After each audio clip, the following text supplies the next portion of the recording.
पालकांची चिंता वाढवणारी बातमी आपण पाहूया। कारण अचानक चिमुकल्यांना हार्ट अटॅक येण्याचं आणि त्यामुळे मृत्यूचं प्रमाण वाढण्याचं पाहायला मिळत आहे। गुजरात, कर्नाटक किंवा साताऱ्यामधल्या घटनांनी चिंता अधिकच वाढत चालली आहे। पाहूयात या मागचं नेमकं कारण काय आहे, हा धोका नेमका का वाढतोय आणि लहान मुलांची काळजी कशी घ्याल हे सांगणारा हा सविस्तर रिपोर्ट। गुजरातमध्ये 8 वर्षाच्या मुलीला शाळेतच हार्ट अटॅक, कर्नाटकात 3रीतल्या मुलीला हार्ट अटॅक, सातारा माडमध्ये 14 वर्षाच्या पैलवान मुलाला हार्ट अटॅक। तुमच्या हृदयाचा ठोका चुकवणारी ही बातमी। केवळ प्रौढांनाच हृदयविकार आणि त्यातून हार्ट अटॅक येतो असं आता राहिलेलं नाही। कोरोनानंतरच्या काळात तरुणांचा हार्ट अटॅकमुळे मृत्यू होण्याचं प्रमाण वाढलं, पण आता परिस्थिती भयंकर झाली आहे। कारण लहान मुलांना, अगदी शाळकरी मुलांना सुद्धा हार्ट अटॅक येण्याचं आणि त्यातून मृत्यू होण्याचं प्रमाण वाढलंय।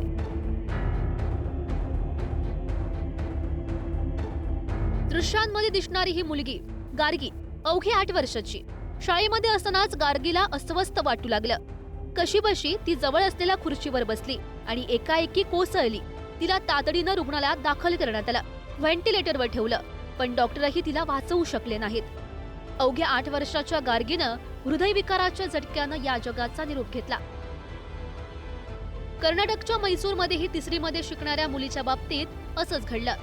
शाळेमध्ये असताना तिला हार्ट अटॅक आला आणि ती गेली।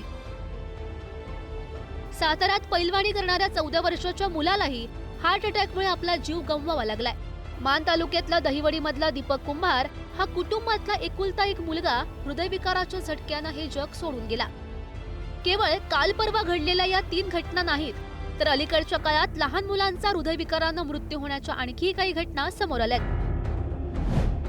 मध्य प्रदेश, गेल्या वर्षी सप्टेंबर महिन्यात 7 वर्षाच्या राघव दुबेचा हार्ट अटॅकनं मृत्यू।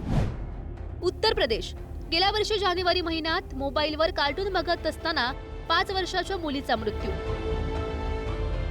लहान मुलांना हार्ट अटॅक येण्याच्या घटना वाढल्यानं डॉक्टरांनी ही चिंता व्यक्त केली आहे। जन्मतः असलेल्या हृदयाच्या स्नायूंचा विकार, ज्याला आपण हायपरट्रॉफिक कार्डिओमायोपॅथी म्हणतो, याचा अर्थ सोप्या भाषेत असा की हृदयाच्या स्नायूंचं आकारमान हे जन्मतः जास्त असतं आणि हे जनुकांच्या दोषामुळे असतं। तर ह्या स्नायूंचं आकारमान जास्त असल्यामुळे जेव्हा हृदय आकुंचन प्रसरण पावत असतं, तर जेव्हा आकुंचन पावतं तेव्हा हृदयाच्या डाव्या जवनिकेतून म्हणजे लेफ्ट व्हेंट्रिकलमधून महारोहिणीत जे रक्त जातं त्या प्रवाहामध्ये अडथळा निर्माण होतो। आता थंडीचा मोसम आहे, आपल्या सर्वांना कल्पना आहे की थंडीमध्ये व्हायरल इन्फेक्शनचं प्रमाण जास्त असतं।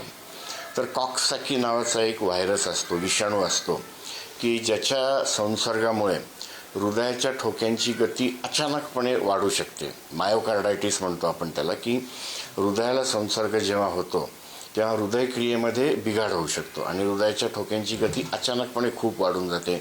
200, 250, 300 प्रति मिनिट अशी गती होऊन जाते आणि काही सेकंद किंवा काही मिनिटं जर ही गती राहिली तर त्वरित मृत्यू होतो। या बाळांमध्ये आपण काय काळजी घेऊ शकतो? तर त्यांची जी प्राथमिक लक्षणं असतात, असं नाही की अचानकपणेच तो होतो म्हणून, त्यांना बऱ्याच वेळा आधी लक्षणं असतात जी आपण दुर्लक्ष करतो की लहान मुलांमध्ये काय हृदयविकार होऊ शकतो।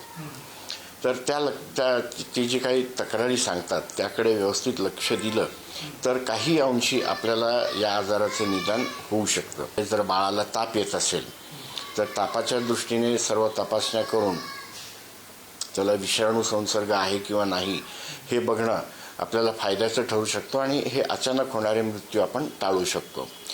थंडीमध्ये अजून एक महत्त्वाची गोष्ट म्हणजे थंडीपासून बचाव करणं, कारण थंडीमध्ये रक्तवाहिन्या आकुंचन पावतात आणि रक्तवाहिन्या आकुंचन पावल्यामुळे हृदयावरचा तणाव वाढतो।